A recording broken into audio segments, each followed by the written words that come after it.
Well, welcome to MSO News Sports. I'm Rick Moore, and my pleasure to be welcoming in Dr. Heidi Riccio, the Superintendent of Essex Tech. And Dr. Riccio, great to see you face to face for the first time. I know it's usually a phone call, so thank you, Rick, for the invite. I appreciate it. Well, I think technology, one good thing that's come out of this for us in COVID is the fact that so many people now are doing this, and it allows us, there are only two of us, so it allows us to do more interviews rather than visit places as much as we had to before. And speaking of that, were there big changes during COVID with respect to how the school was run, how students participated? Because, in your case, so many things are hands-on. The kids have to come to school. That's correct. Yes. I think during COVID, in fact, yesterday marked the 3-year anniversary date of when the North Shore decided to shut their schools down. And so not that it was a happy anniversary by any means, but it really allowed us to reflect on how much has changed, but then how much we needed to make sure that we supported our students and staff through that difficult time. And so, yes, technology really jumped us into a new level as it related to COVID. Teaching hands-on, our shop teachers really wanted to get back as soon as possible. And we really made an effort to make sure our safety plan was in place, holding vaccination clinics, making and booking appointments so that our kids could get back on campus as soon as possible, because learning a trade online is nearly impossible. What about your seniors this year? I got to ask you, spring term rather. And they've been through so much. Anything special, or how would you sort of summarize their character overall? Definitely resiliency, I would say, because they were faced with some really difficult times that no one could have predicted. And to see these seniors and how they perform on a daily basis, they're out there working in the trades right now on cooperative education opportunities. They are social warriors in many sense, but they're also kind and respectful and want to help the better cause. So we're pretty proud of them. It does not go without, social and emotional learning, as most schools have faced some significant challenges with some students really being able to come back to school for a variety of different reasons. And so we're not unlike any other school that is facing some challenges related to that adjustment. Yeah, I can imagine. And so I want to ask you about the co-op program, because my daughter went to a co-op down at Drexel University, and it gave her such an advantage when she went out applying in the workforce. Do you find that with your students at that level? Because they're getting a lot of experience that other kids wouldn't have, or other people wouldn't have, going into the trades. Absolutely. Cooperative education, many people associate that with colleges like Northeastern University, who has that 5-year program, but vocational education has been doing that really since the 60s, when regional vocational schools came on, and even before then, because the purpose of vocational education was to prepare for a workforce in that region. And so our students are able to go out into the workforce typically halfway through their junior year, pending that they've met a criteria both in their technical or agricultural program as well as their academic program. And then looking at key employability skills like showing up on time, having good attendance, is a real marker for if the student is going to perform well in a co-op opportunity. And so it is a life changer for kids when they can go out and see the fruits of their labor through some hard work, and then collecting a paycheck for the work that they are doing while they're technically still enrolled in high school, is pretty amazing for them to be given the opportunity, and they grow up. There's definitely a sense of maturity when the kids come back from their co-op employment, because they are working hands-on with adults immediately. Do you have programs that are more populated than others? Yes. And so that has been a challenge for us as it relates to the building footprint. So despite us having a beautiful campus, we ran out of space fairly quickly just because of the demand and the need on the North Shore.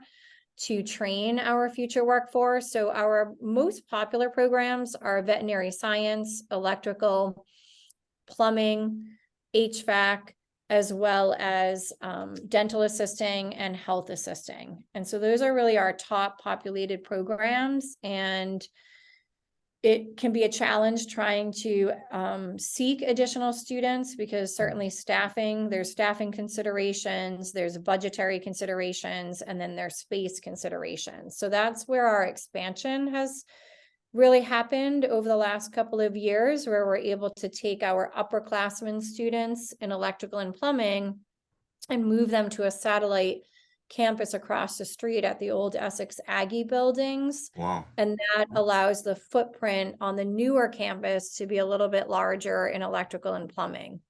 And Sounds like you're running a mini city. That's amazing. I feel like we're running a mini city, because before I came online here, we were talking about snow removal, plowing, making sure the sidewalks are clear, everything salted. And so it is like a mini city, and we work really hard. I have to say, I'm very fortunate to have an awesome team of other administrators that we can almost answer each other before the other one opens their mouth. And then we have great staff that come in and show up every day. In a vocational technical setting, technology changes so fast. How do your instructors, how are they able to keep up with that? In other words, with software, with just learning about things, maybe getting new equipment or fixing old equipment, how does that all fall into place? Because as I said, the technology changes so fast. Yeah, so every program is required by law, by regulations, to have a program advisory committee. And that advisory committee is made up of students, parents, but also business and industry. And it's the business and industry that give us feedback on what we need to be training our students for the workforce, not only today, but in 3 to 5 years. So you're correct. The technology is ever evolving and ever changing. And one thing that did come out of COVID, which has been very helpful to us, is the teleconferencing that we're able to do with touchscreen monitors. And we can maybe be somewhere else and piping into a classroom. And that has been very helpful. And that probably wouldn't have happened, because I remember back in the 80s and 90s, teleconferencing tried to get momentum and it just fell flat. And so to be able to do that and see a face and facial recognition and expressions were pretty powerful. So we probably have the best director of technology in the Commonwealth. He's young, he's innovative, he stays on top of all things technology and make sure that every program has what they need in order to prepare our students for that workforce. As a former math teacher at Gloucester High School, I got to tell you, I am envious. I mean, that is so great for kids. It's awesome. Tell me a little bit about the campus, if you would, Dr. Riccio. It's been a long time. I drove by there last week on my way to Middleton, and it's just so impressive looking. Tell me about the campus. Sure. So we have 166 acres of land that we're responsible for caring for. And that means that we have an entire farm crew and grounds crew that also makes sure that our fields are hayed. And so beyond the footprint of a building envelope, we also have land that is an extension of the learning for our agricultural students. So we have the beautiful campus, what we call North Campus, and that is the buildings that you see on the north side where opened in 2014. And then on South Campus, we have the older footprint buildings, Smith Hall, historic Smith Hall, which was built in 1913, and it's gorgeous. And then 2 other buildings, Gallant Hall and Alumni Gymnasium, built in the late 60s and early 70s. In addition to that, we are building a Larkin Cottage, which will be a community center. So it's really geared towards an agricultural museum where people on the North Shore can come and see different agricultural artifacts, as well as a community center where people can hold meetings, engage in conversation, have events. And we're hoping to partner with programs like Northeast ARC and other programs where we're training adult learners in the culinary arts and hospitality industries. Wow. Wow. Oh, that is amazing. We are constantly getting press releases about grants that Essex Tech is getting from time to time to keep up with the technology. So is there, do you have a grant coordinator or something like that? We do, but I have to say that we have a retired director of curriculum from North Shore Tech, and she is phenomenal, Mary Ellen Rancourt, and she works for us part-time, and her sole responsibility is writing competitive grants. We also have enlisted many other staff members write grants to kind of lighten the load of Mary Ellen. So I will write a grant, the principal will write a grant, the director of technology writes grants.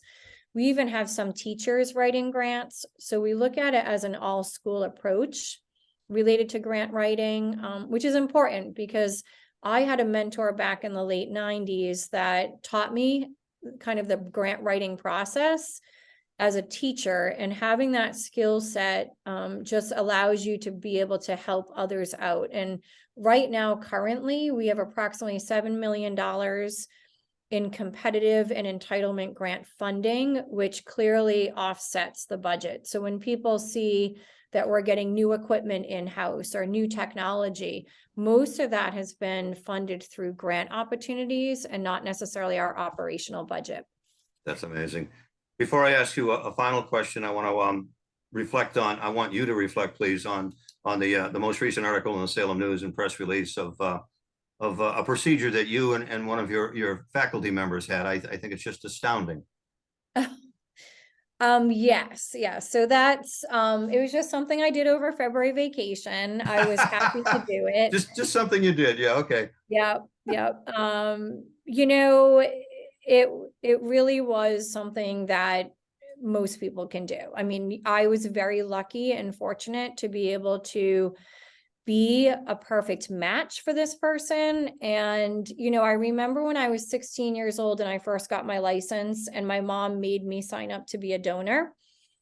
And that was if you died, right, in a car accident or something happened to you, you're a donor. And I just thought, if I can be a donor while I'm still living, why wouldn't I do that? And there's actually, with kidney transplants, a living donor has a slightly higher positivity rate for longevity of that kidney for that person. So it really wasn't a question of whether or not I am willing to do it. It was just making sure that I was a fit. Wow. What was the ramp up like? I know that the article said it was not at Mass General, but did you have to do certain things and all kinds of stuff at Mass General before the procedure? Oh, yes. I mean, I have to say, we are very fortunate to live in Massachusetts, where we have Boston hospitals. I mean, that is where people from around the world come and get their health care. And I cannot thank the surgeons, the nurses, actually, even there were social workers that were involved. So it's 50% making sure that you were medically able to do it. And so there was a lot of testing around that.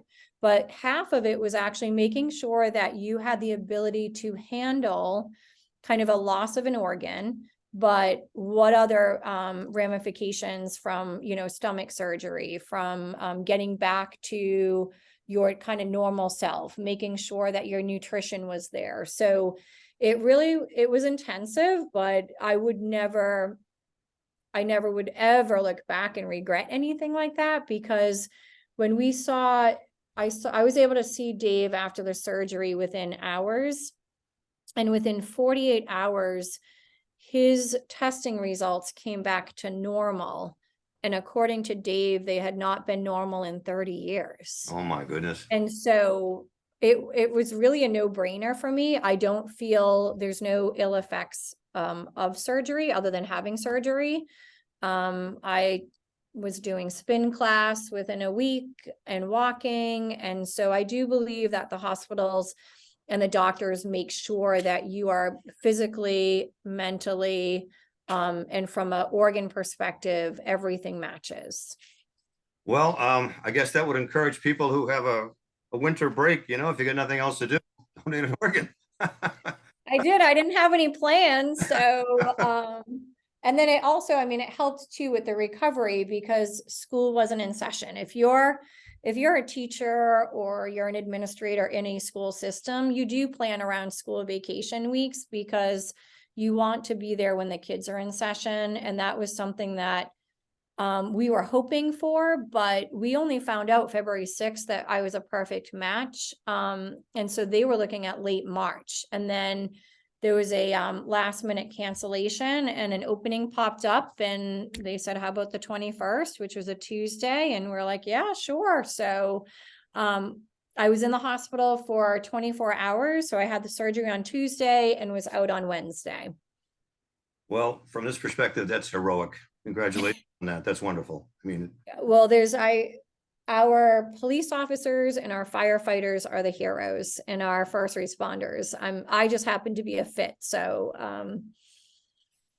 anyway, unfortunate. Spectacular. Thank you. Okay. Final stuff. What would you like to mention that I haven't asked you about in terms of Essex Tech? I think that we truly are a community school. And so we do a lot of community-based projects. We're seen in Salem and Peabody and Beverly and Marblehead, all across the North Shore, in Boxford. So if there is anyone in the community that has some community-based projects where we can work, whether it's a town project, a municipal, DPW, we've done anything from lighting to trim treeing to tree identification.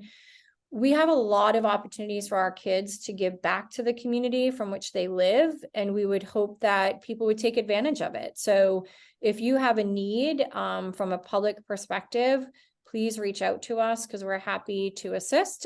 We also take in vehicles in our auto tech program, as well as our auto collision program. We have a great bistro restaurant where the menu is open every day. We're open except for Wednesdays, but check online, the menu's posted. We have a great cosmetology salon where students can do hair, eyebrows, facials, manicures. And so just take advantage of our students because that's how they learn, is when people come in and take advantage of what we have to offer.